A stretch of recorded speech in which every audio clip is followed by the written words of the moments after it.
Hi, I'm Ellie, And I'm Kat. and welcome back to Virtual Ventures. So today we are talking about ending a client relationship professionally when you know it's not working anymore, but you're not sure how to handle it. So it's a bit of a change and a bit of a flipping of the script, I think, from last week's episode where we talked about finding the first client. So here we're actually talking about ending that relationship with a client.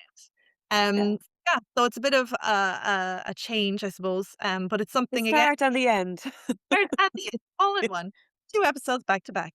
But I think it's an important conversation to have because it's something that we do, whether we like it or not, we are going Yeah. to come across. And it can be for a variety of reasons as well. Yeah. You know, there's good and there's bad reasons why those things happen, but it's a conversation that needs to be had, and I think Yeah. that we come across it a lot where we find that is not the that is not the easiest, should I say, conversation to start Yes. for many of the VAs in our network, and we've experienced it We've ourselves. been there too. Yeah, Yeah, so, absolutely. again, we kind of we always find that, I suppose, sharing our own experiences, and that's all we can do here is share our experiences. It's one of the best ways to kind of, share what happens and what that might look like, what we might have done better or what we might have done differently. Yeah. Um, so like from your point of view, like what have you come across this? Have you experienced this in your time as a VA and online service provider? The funny thing is, isn't it weird how the negative experiences tend to stick out to us? What is it they say about feedback? Like we don't remember the positive, but we remember the negative. Don't they say that? But negative bias inbuilt in us, like, yeah, Yeah, we do, don't we? So I actually have plenty, well, not plenty, I'm making it sound like it's hundreds, it's like it's not, but I have a few, positive experiences where maybe along the way my business evolved and I mightn't have been offering the same services anymore, or a client simply didn't need my services anymore. I've loads of positive experiences in that Mm. regard where we have, ended the working relationship. I worked really hard to make sure that the last few weeks were like really good and the offboarding went well. And those people have gone on to recommend me in the future, right? But the one that sticks out the most to me is the bad experience, is the negative experience, which is where I had a client who, how do I say this in a nutshell? Essentially was asking way too much from me, knew that I wasn't experienced in what they were looking from me, would not respond to me and give me what I needed. And it ended up in a huge, big, stressful situation that I ended up having to walk away from. And it was one of the hardest things I ever had to do in my business. Like to this day, I look back at it and I'm like, I'm proud of myself for how I handled that situation. But at the same time, oh my God, what a stressful thing to Mm. happen? Yeah. And what were your takeaways from it? Um, what were my takeaways from it? I guess when it comes to that particular client, didn't have the best vibe, which is probably something, we do say now. This is a good 5 years ago, I think this happened. On paper, they were a great client. They were very similar to a client that I'd already been working with and loved, right? So I thought, okay, amazing. Another one of that client, like super exciting. But then when I met them on a call, I met him on a call and I just didn't get, there was just something and I couldn't put my finger on it. I just absolutely could not put my finger on it, but there was a feeling. And I ignored it because, well, I was inexperienced. I'd never had that feeling for anyone before. I'd always had good experiences with clients. I had never had a negative one. And I thought this is another of that client I love. So I can't wait to take them on board. And it was okay for the first month or two. Um, but that's when everything came to a head. The client asked me to get involved with a project that they knew I had no experience in. And I guess the first red flag was that I had the bad vibe, right? I knew that there was something I couldn't put my finger on. The second red flag was I started to be promised financial incentives.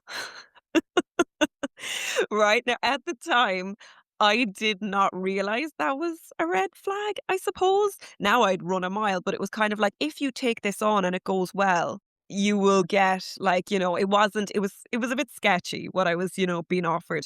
But at the time I just thought, oh my God, amazing. More money. Right. Like I totally Yeah, want that. of course. Who wouldn't? Yeah. So it was a bit of a weird experience. Um I was working on this project that I'd no experience in. I did my very best to do what I could with what I had. It had a hard deadline. And as the deadline was approaching, I kept trying to get the client because there were certain parts of it that I couldn't just make up, right? They needed to come directly from the client and his ideas and how he saw this, Okay. going about and happening. So I had begged him so many times, "Could you, send me in a voice note? Could we hop on a call and I'll type it while you tell me? Could we?" I really tried everything, and it got to a point where it was the day before the deadline and I realized I'm going to be blamed for this not being successful because it was my project when in fact I've really tried to do everything I could, and that's when I had to make the really hard decision to walk away. Yeah. And the thing is that I personally feel that no matter how hard or positive a situation is, you still need to remain your professionalism, which can be so difficult Yeah. Yeah. because at the end of the day, we are in business, and in the kind of business we are in as virtual assistants and online service providers, our reputations mean everything. 100%. They mean so much. And so, whilst it was hard and I made this decision to walk away, I had to make sure that I did it in the most professional way I could, I suppose. And kind of communicate my hard stop, as in, sorry, I'm done, but Mm. in a way that would always be able to stand over, Mm. and in a way that didn't that causes the minimal amount of friction, I suppose. It was the hardest thing I ever had to do, honestly, to this day, it still was the hardest thing ever. No, oh my god. And, like, so there's a lot to unpack in that, to be honest. There's one thing I wanna to get out as well is, like, that sounds to me like a really, really tough situation. It And was yes, awful. we do see that, but we don't see those sort of situations, especially anything, like, more abrupt like that. We don't see that as often in the No. industry. I don't feel like, I mean, from all of our conversations over the last 5 years with everyone in the Yeah. community and around tables, we often have the conversation about, a virtual assistant or a member of ours who wants to finish with a client. Oh, yeah, of course. Yeah. Yeah, it's not as often. Now we have heard instances where there's, it's not a pleasant experience at all, and that happens. I do wanna get across to everyone not to put the fear of God. No, this isn't normal. It is rare, those kind of situations, but you said the key thing in there as well, it's how to handle anything like that Yeah. professionally. Because like you said, it's what however those things end, you could end up with and sometimes it's unavoidable depending on the person involved as well. But mostly, no matter how stressful it is or how awful it comes to an end, if you can try and do it in a manner that there's nothing that they can come back on you with to say that Yeah. you Mhm. and you can stand up and hold your head high and say, I ended this as professionally as possible. Then you don't have anything to fear. Again, like I said, look, we Exactly. always have the kind of cases where people, no matter what you do to please them, will never be happy. And, you might risk a bad Yeah, review that does or happen. something like that. It can happen, right? And, we'll mitigate that as much as we can. But all you can do to hold your own head up and know that I've done everything is exactly like you said, just to try and finish this as professionally as possible. And I suppose that's kind of what we want to talk about today. So as well as the experiences, and from my point of view, I thankfully haven't had anything that crazy. I've had it on the other side, all right. Like I said, where I hired someone to do something and something didn't happen. Yeah. Mhm. That's another again, as we'll say probably every episode. That's another episode in itself that we'll probably.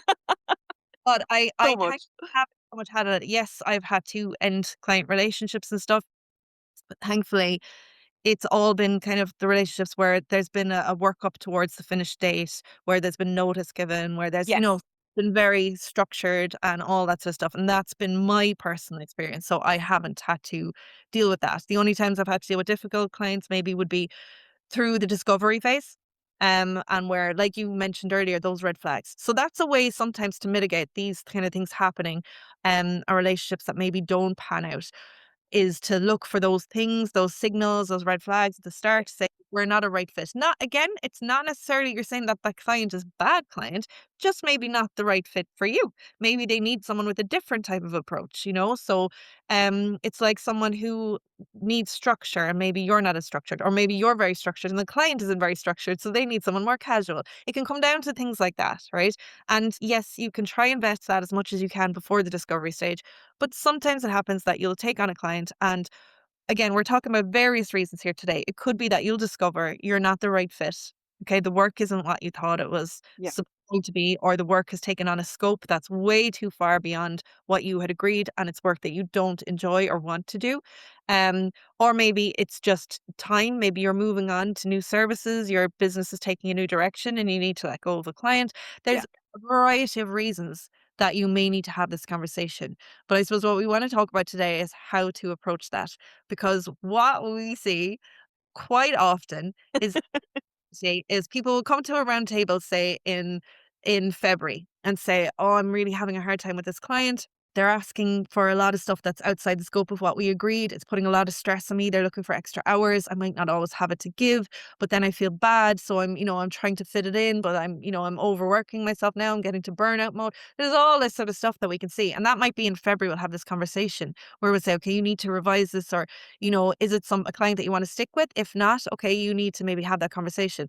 And then we'll come back in maybe March or April and it's like, so what did you do? And it's like, oh, well, Oh, I just needed to get them through this launch and, oh, I felt bad. And oftentimes it is a case where, like I said, it's not that the relationship's gone sour. And I actually personally think it's almost worse. because you don't want to let them down if you have a good It's a good relationship. Yeah, when it's a really good relationship, it's almost worse to have that conversation because oftentimes working as VAs, we build such a lovely relationship with our clients that we're Yeah. kind of a wing person for them, and we become like a sounding board. We become almost like a therapy session at times, Yeah. where they can come in. I know it can work both ways as well, but we kind of sometimes become like a little crutch for our clients Our as well. clients. Yeah. Great, and that's amazing relationship to have.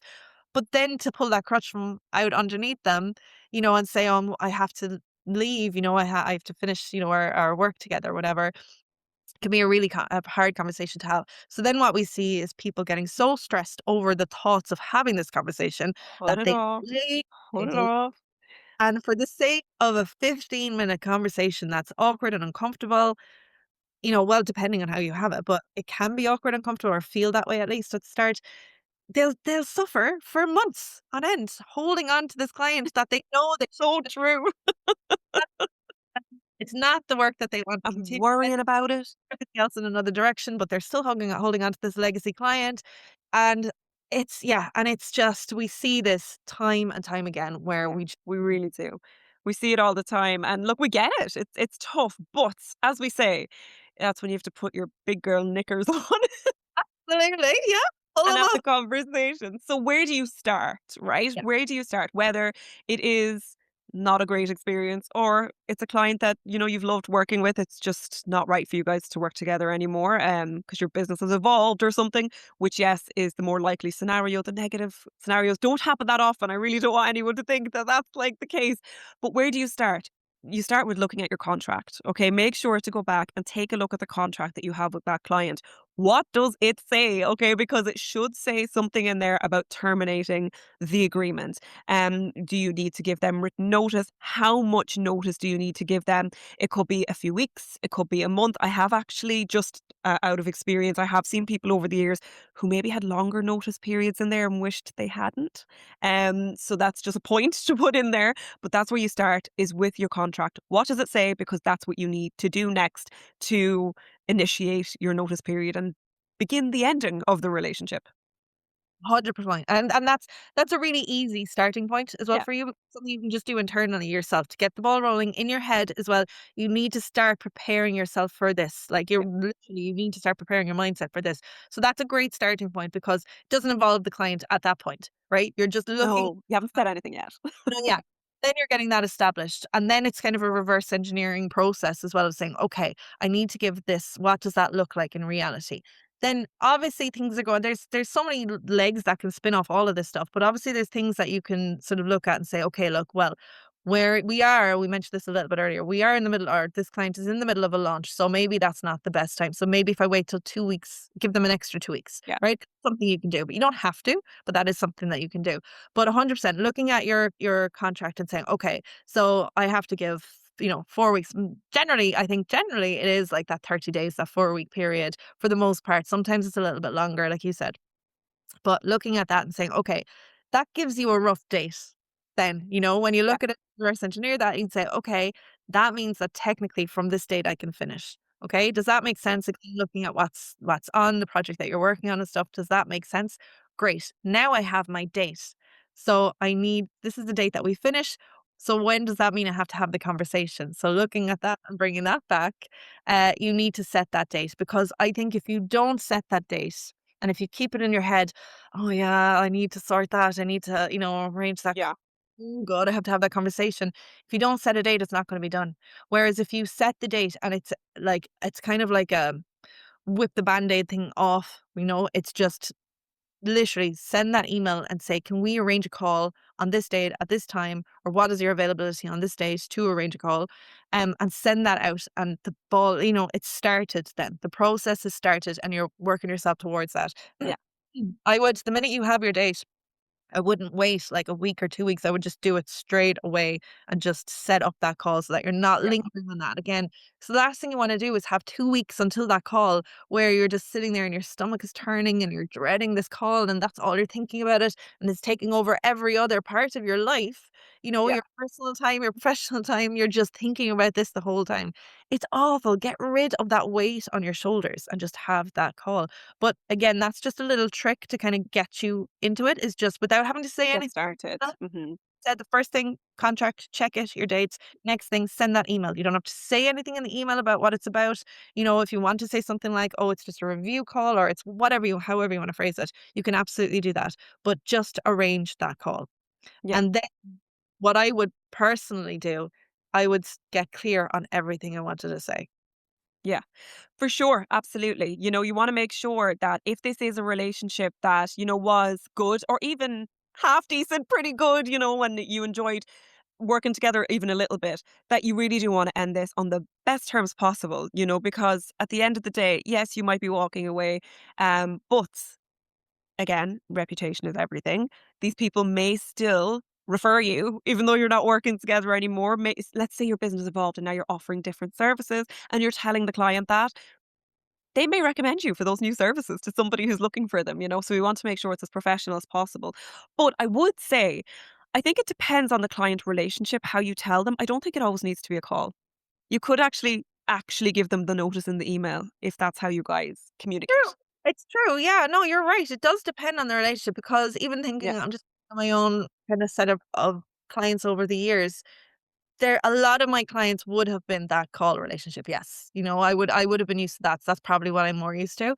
But yes, I actually did have 1 or 2 clients over the years that I didn't see from one end of the year to the next. exactly. Yeah, there's like I still have one of those. Yeah, I'm working together 6 years. I never see him. I can't tell you the last time I saw him. Yeah, and like again, yeah, I wouldn't have had many now, but over the years, yes, there would have been, that would be more transactional. That's a very different relationship. So Mhm. 100%, yeah, I agree with you there that, it is based on the type of relationship you have. And if a call is out of the ordinary from what your normal relationship is, then yeah, Then it's y Yeah, warranted. you don't need to schedule one, Oh, no. You don't need to, but yeah, as you said, if calls are or look, even voice notes, you might I've heard from people over the years, like, I'll be honest, I'm quite a fan of the notice email, and that's probably the legal experience coming out of me. I'm like, "Have it in writing, like, make sure to send it in writing?" But I've had people say to me over the years, "But me and this client voice note all the time." So it would be, like, super weird for me to send them an email communicating, a change or, a termination email of the agreement. And I've always said, well, do what's normal first and then send the email afterwards so that you actually do have it in writing. So, for example, if a call is normal, as you were saying, hop on the call and explain it to them, but maybe send the notice email after that. You can tell them, I'm going to send you an 100%. email after this. Yeah. Yeah. Oh, Or I'd if voice notes are normal, say it over voice note and then say, I will send you an email after this and send it over. Yeah, I know, I'd 100% have everything in writing regardless anyway, because we always need Yeah. that breadcrumb trail. Like, it's the same as your Yeah. contract. Your exit from this relationship is needs that in paper as well, needs that in Yeah. writing as well. So 100%, regardless of however you want to do that first communication. I always just find the personal approach with that first bit is good. Voice note, definitely. I mean, I'm a big fan of voice notes, but I personally would, like, say it over voice note, but I would prepare them for the email that's coming. And I would Yeah. possibly say, just to let you know, I've sent you an email there now. It'll go into more detail, but it's just to let you know where I'm at or what, something like that. Probably. I don't know if I could give the notice. And that's It just me. depends, yeah, on the relationship. I had to do that with one of my maternity leave, emails. I was, like, supposed to tell the client on a call, and the call got fucking cancelled at the last minute, and I had myself all worked up to tell him, "I'm Yeah. expecting, going on maternity leave." So I ended up saying in a voice note, "I've just sent you an email there," and, it was something I was gonna bring up on our call. So you There you could go. do That's that, that. yeah. Yeah, but definitely, but getting clear on that and like that now, even having the email written out and so that you can, you've been able to read over it a couple of times and make sure everything is clear on that. Having that all written out and having kind of what you want to say on the call written out. Yeah. And I do want to kind of say as well though that sometimes we can be inclined to almost make up stuff. A reason that you're leaving. Just okay, and so sometimes we feel like we may, and I just find that a little bit dangerous because one, oh, well, I don't know if anyone's like me, my memory is like a sieve. I'll probably forget any fibs that I created anyway. But I think honesty is always the best policy, and like you don't always have to create a big thing. I mean, a very simple thing like my business is going in a new direction is Just use that as the line is perfect. that's it. That's all you need. You don't need it's business to business at the end of the day. And I always find it really useful as well to step into the other person's shoes. And so if that person was coming to you and saying, which happens as well, and this is another probably topic for another day, but when a client comes to you and says, actually, do you know what, things have changed in my business, I'll no longer need your services. Yes, there's that, oh, and hurt. And sometimes there's that panic of, oh, we're going to replace this client, blah, blah, blah. But you understand. You understand that it's a Yeah. business You reason. always do at the core, yeah, understand the business decision. Absolutely. Yeah, there might be a little bit of disappointment at the start, but putting yourself in those shoes and understanding that this is business. But then also what I would say is how you can what's the term for not blocking the blow, soften the blow, sorry. Yes, So how often. you can soften the blow a little bit as well is again in your preparation for this notice and for telling the client this. And that could be in some cases of, look, I'm stepping away from this, but just to let you know, I have a community or I'm part of a community of especially, and that's why, and not to put in a massive plug, but SVA and just that community in general are having Yeah, a net of people who offer services that you know of that you can connect with, to be able to say, look, I'm no longer providing these services or my business is moving in a different direction or whatever the reason is, if you want to give a reason. You can say, but actually, I'm part of this community and I'm pretty sure you'll be able to find someone here, or I'm happy to help if you do want to. Again, not yeah, necessary, but if you did want to help them outsource to somebody else, great. You have that option there of being able to kind of soften that blow and make sure they're signed, they're sorted. I'll have all of this work complete. So this project will be up to date at this point. I'll make I'll sure that assist in the transition. Yeah, things like that. I mean, something even when I was doing web design, one thing I'd always have is I'd record a training manual so that anyone could go over after me and do basic maintenance on the website and stuff. yeah, So little things like that, I'm stepping away from this, but I'll make sure. And again, that stands to the word of mouth afterwards. absolutely does, Everything yeah. you're doing in this moment is, I would consider, as marketing as well. So Yes. we always talk about that as well. From the minute you get a client, your marketing doesn't stop. You're continuing that marketing process the whole way through that relationship because Yeah, everything you do and the way you impress them, the way you demonstrate your professionalism, the work that you do, the value you provide, that's all advertising. That's all yeah, promotion for you and your services. And that then is going to make them hopefully go out and speak about you, or your name's going to come up in conversation if someone they're speaking with has a need. So all of that. And the same goes when you're finishing that relationship. Even if it's tricky and even if emotions are involved and all the rest, try and bring it back to how can I end this as professionally as possible and how can I yeah. make that I am leaving this relationship with a good taste in their mouth as well, I suppose, is one way to put it, I think. Um, so I would be thinking about all those kind of things as The well as best possible way maybe you can, for sure, and that depends on the situation, as we said, it depends. So for example, if you are ending this relationship that you've had a good working relationship with this person and you're ending it because your business has evolved, etc., you give them their notice, you've got your date, and really from there, it's about just continuing to do a good job for this person. You might be working with them for another 2 weeks, up to a month, but you don't want just because you know the way when you're working up to holidays and your brain starts to switch off just before you get there, you don't want it to be like that in the lead up to finishing up with a client. Because remember, reputation, they may still refer you in the future. I actually had an experience like that with someone I was working with, as in, like, they were providing me a service, and I ended the relationship purely because I just didn't really need it anymore, and you could just see in the last few weeks how the service just, like, dropped off a cliff, and in a way, I thought to myself, "I understand why." Like, in one way, it seems like I'm not that valuable to them anymore because I'm leaving, but at the same time, it really affected whether or not I felt like I could recommend anymore, Yeah, exactly, you and that's know? it, that's gold, like, that's gold there now, like what you've said, like, exactly, we have to keep that up to the very end. So, regardless of whether you wanna work with that client again or whatever it is, we have to keep that professionalism up to the very end, for sure. Yeah, for sure, because it just because I didn't need the service anymore didn't mean I was still gonna recommend this person and be like, "Hey, great if you need this, whatever," but it kind of affected that for me.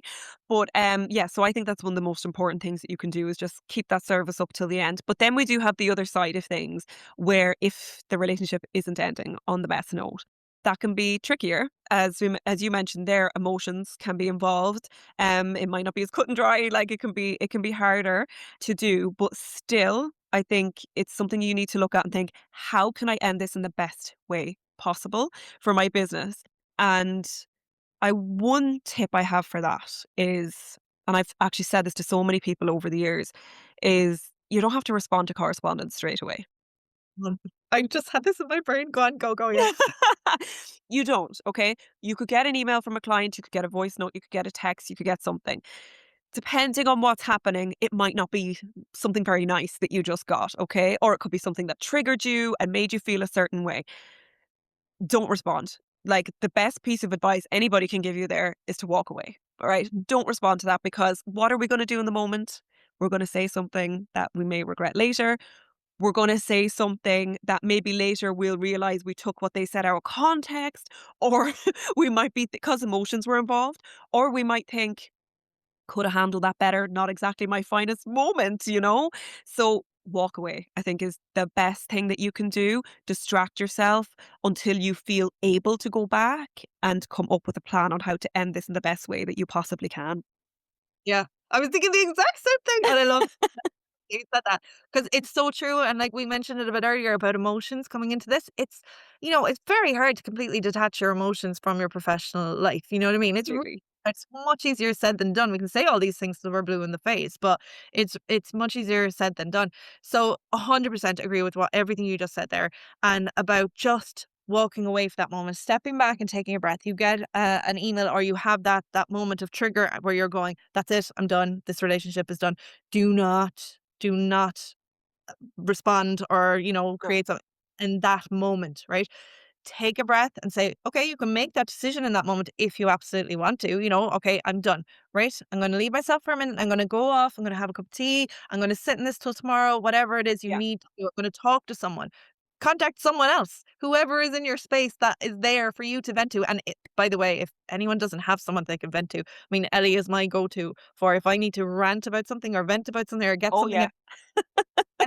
Like, Same. Ellie gets it, so it's a back and forth, so have someone that you can pick up the phone, you can voice note, you can whatever and go, "Oh my god, this is what's happening." Get it out of your system because we do need to get that out of your system. Yeah. Don't swallow it back, that's the other thing I would say, don't swallow it back and just go Yeah.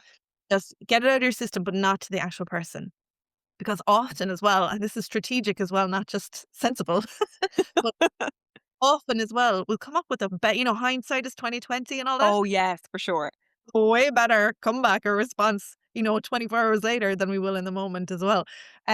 So definitely step back because it's so easy then for that client then to go off. If you come back and you're really angry and you respond with emotion, that client can easily come back and badmouth you or Yeah. whatever, and Mhm. it could be really impactful. We've said, I've seen it, not really in our circle here, but I've seen it in business throughout the years as that's happened. Relationships have collapsed, and then it's negative, it's nasty, it's just not very pleasant, and Yeah. that grudge holding can stick for years, like, so it's not pleasant. It's not pleasant for the people around either to see that. So 100%, yeah, like you said, just hold that emotion, find someone. If you then want to respond with an email or whatever you feel comfortable with, you can come in again to SVI, go into our group and say, guys, this is what's happening. I need to send an email. Does this sound okay? Sound the word, Yeah, absolutely.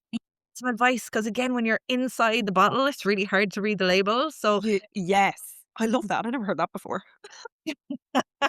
but you do sometimes you need someone else to look at it for you with fresh eyes and without that context and that bias, so that they can go, well, maybe it could be just a word. It could be the changing of one simple word that would make it from you Exactly.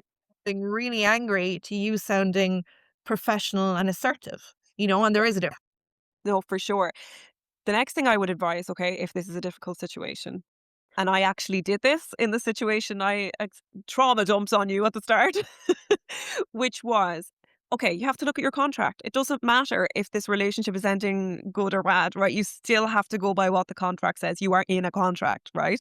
So you take a look at it, you look at the date, and you're thinking, "Oh my god, how imagine working with this person for another couple of weeks, depending on how bad this is going," okay? You can very professionally and very nicely put in your email that you are sending over to give your notice, tell them, "Our contract states, the notice period of 2 weeks, which brings us up until, I don't know, the 14th of April. However, if you would like to terminate our working agreement as of now or as of tomorrow or as of whatever, say that you're okay with that. Obviously, you can say it in a much nicer way." And in that situation, the client agreed to that, and I was so pleased. And I have actually seen a few people over the years who've had to pull out that line too, and luckily they have gotten the same response from the client on the other side. The thing is that even when you're having a not great situation, okay, no matter how awful it can feel to you, it's not exactly comfortable for the client either, right? Yeah. Like, even if, we're thinking they're so in the wrong and all the rest, which they might be, it's still uncomfortable for them. They don't want to be in this situation either. So if you give that option, it might get you out quicker, which is probably best for everybody. Yeah, 100%. There's nothing worse than, like, again, like, and I think this came up recently as well, where it's like, if the feeling is from both sides, then the relationship is soured. If there's no recovery, if no amount of, mediation or counseling or anything is going to fix this, right? Relationship soured. Do you want to prolong it, or is it wise for both of you to finish now? And again, yeah, like you said, again, it comes back to the it depends kind of thing. But that's Yeah. that's a great option, and that's a great tip as well to have. But yeah, so like, I suppose to recap, really, Yeah. first thing, when you know something is up or you feel something's up, something's not right, you're not enjoying what you do, you're starting to dread, the week ahead or the calls with this client, then you really need to kind of assess and think, okay, something's not right here. Yeah. And weigh up whether, okay, it's time to finish up with this client and move on. Again, you can put things in place like, okay, I'll finish up this client in 2 months and I'll try and get someone else in the meantime, or it's just right now to cut it. And I'm in a Yeah. position to cut it now. So once you've made that kind of call personally yourself, then we're saying contract, look at your dates in your contract, your termination conditions and stuff like that. Then try and set that call, or however it is that you find you're going to communicate with your client best, whether it's through a call, whether it's through an email. Definitely do the email regardless and have that all in Yes, writing. in writing. Create a breadcrumb Absolutely. trail, or and then we're saying to have that conversation scripted out maybe beforehand, so that you feel comfortable what could be coming up, how you want to get that message across and tell them, preparing then and making sure that the end of the relationship, and the whether it's weeks or months or whatever, that you got to the end of that contract, that's everything's done professionally, you're staying on top of your game, you're making sure everything is sorted, you're leaving with a really, really good relationship, and you're both wishing each other the best on your ways, kind of thing. Yeah, in the best way you possibly can. That's it. At the end of the day, we're going to need to end client relationships at some point for whatever reason. It might be positive ones, not so positive ones, but it's all about ending the relationship as professionally as you can, so that we're protecting our own reputations as business owners, so that if anything ever came out, you could look at the correspondence and stand over it and be like, I handled that so well and I'm proud of myself for handling it that way. Yeah. And no matter what, the other thing I would leave anyone with, and this comes, I suppose, from any kind of interaction or area of your business is document it as well. Document what worked, what didn't work, what you do differently so that you have it for future reference. Yeah. That's a really, really important thing. All of this is experience and we're not going to get it all right the first try either, you know? And we're always learning a business about how to do things differently or, make improvements or whatever. So I would as well make a note of how things went down, basically good, bad, indifferent, whatever. Write it down so that you have that to come back on. You're building that like literal book nearly of experience for yourself. Yeah. What can you learn from it? That's always the main thing when it comes to anything in business. Well, thank you for joining us for this episode, and we will see you next time.